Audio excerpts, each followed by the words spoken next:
So during this time, unfortunately, we can't be alone and I can't be with you. So I thought maybe I'd bring a little piece of me to your home today. I want to tell you a story about this dog I had. Her name was Haley. So many years ago, 15, 20 years ago, I decided I wanted to get a boxer. And Tracy, I was married at that time. My wife and my stepson Travis went to this breeder, ironically enough, outside of Warrenton. And I remember driving through Warrenton thinking to myself, who in the heck would live there?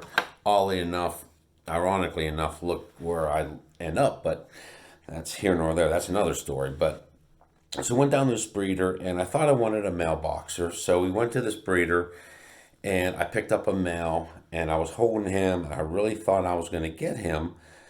And then Travis at that time, my stepson, was probably maybe 7 or 8, somewhere in that age. And I remember vividly him pulling on my shirt, looking at me with this just look of confusion's the best word I could say. And he looked up to me and said, Buckman, that's what he used to call me, said, Buckman, we need to get this one. And he looked at me and gave me that look in total not amazement, confusion. I could tell he had no idea why he was saying it or where he even came from, but he felt this need to, that he knew this was the dog. So I decided to put the male dog down and we ended up getting Haley. So we took Haley home, and from day one, Haley and I just started to bond. We started to bond like no other dog I've ever had. We always had dogs and cats, and we had gerbils and hamsters, and had a snake, and always liked pets, but never really truly bonded with them until Haley came along. And for some reason, Haley and I just, from day one, just bonded.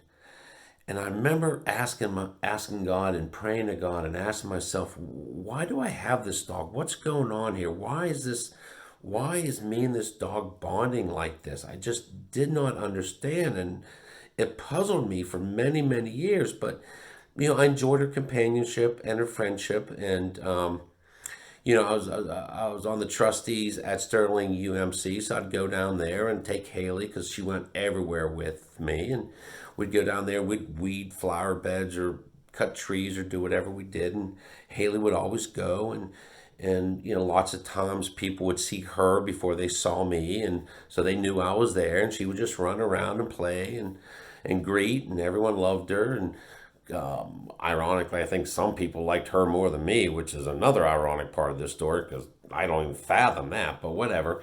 So I started this thing called Words of the Day, and I'll start with the word, and maybe the word was toothpaste or runaway or bathroom or hamburger or banana split or whatever it was.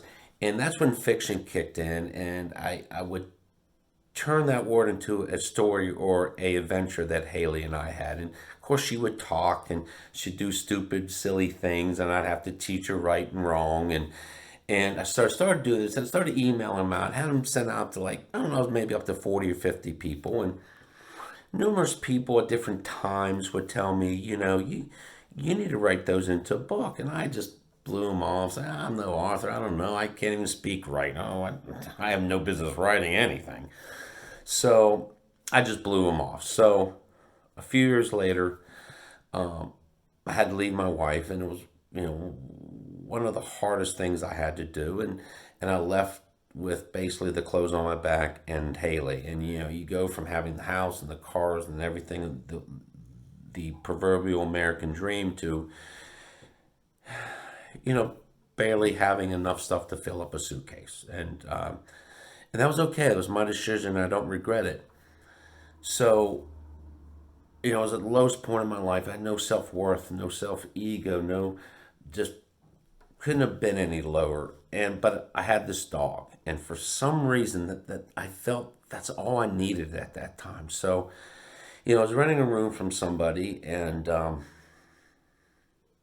remember these people telling me about writing this book. So I thought, why not? Let's just give it a shot. So I started writing this book and getting all those words of the day, and picked out a couple stories I really liked and rewrote them into longer versions and into a story. And instead of a paragraph or two. And and the whole time I was going through therapy, and I know Tim and Carl, you'll probably think I should still go to therapy, and no argument there. But I just kept writing him, and I found an illustrator, and I'd meet with her, and would formulate the book, and the book was like 90% done. And I remember one day, it was probably about 18 months after I left, that I was talking to my sister on the phone one day, and I said, Lisa, I said, for the first time in a long time, I knew I was going to be okay. I kept telling myself that, but I never really believed that. But through this whole thing of Haley, because, for 18 months, only thing I was almost living for was that dog, going home to her, because she brought me joy. She was always there for me. She was my companion, my friend, my girlfriend, my everything. And slowly she was helping me build that self-worth, that self-pride, that self-ego back. And the book was doing that. And of course, therapy was helping. So after about 18 months, I actually, knew I was going to be okay. And I was telling my sister that one day, and I still had a lot of bridges to cross and still had some obstacles to go through, but I knew everything inside of me, I was going to be okay. About 2 weeks later, Haley gets sick. About a week later, I had to put her down. And for 6 months, I didn't touch the book. Didn't open it, didn't just, because I didn't start the book to be a dedication. I had this vision of doing this series, Haley's Halos from the farm, Haley's Halos from the school, from the doctors, from the shopping mall. This whole vision, this whole series plan, and I never thought it was going to be a dedication. So she passes, and for 6 months, I didn't do anything, and ended up going back to therapy. And the therapist, after a while, 6, 7, 8 months, convinced me that I needed to finish it, for no other reason, to prove to myself that I could do it. So I did, finished it, got it out. Could not get it published, so I had to go the self-publishing route. And finally got it done. And I remember one day, Haley was gone, of course, and I get the author's copy, the first one off of the print in the mail. And I remember Haley loved campfires, so we would sit around the campfire many nights and just talk and solve all the world problems. So I thought it was just really fitting to wait till Friday, Saturday night came so I could do a campfire. So I had the book. A few days later, the weather was nice, and built a campfire and sat out there with Pepsi and a little bit of iced tea in it. 'Cause, don't worry, Tim, PG here. I get it. And opened up the book, and I read it and started to bawl, started to cry, because I knew then he did not give me that dog to write that book. He didn't care about those words on that paper.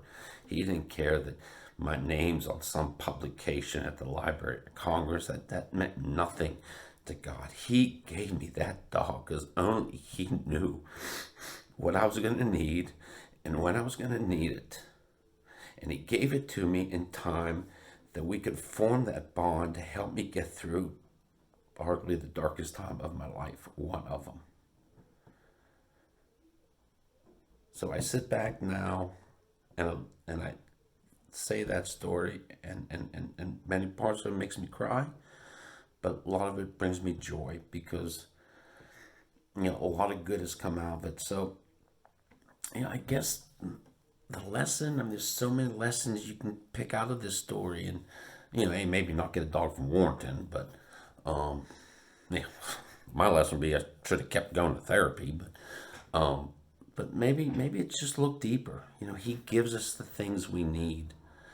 And do we look deep enough into those eyes of those loved ones, whether they have 2 legs or 4 legs, or I guess if it's a snake, it has no legs, but, do we look deep enough and really understand sometimes everything we need is in front of us? So during this difficult time and all the separation and the family time, and I hope this story helps in some way. It's helped me tell it. So maybe in the next day or two, if it's okay, I'll actually do a daily devotion and I'll read one of the stories out of the book. And maybe you'll understand it a little more. Thank you. God bless, and I hope to see you all soon.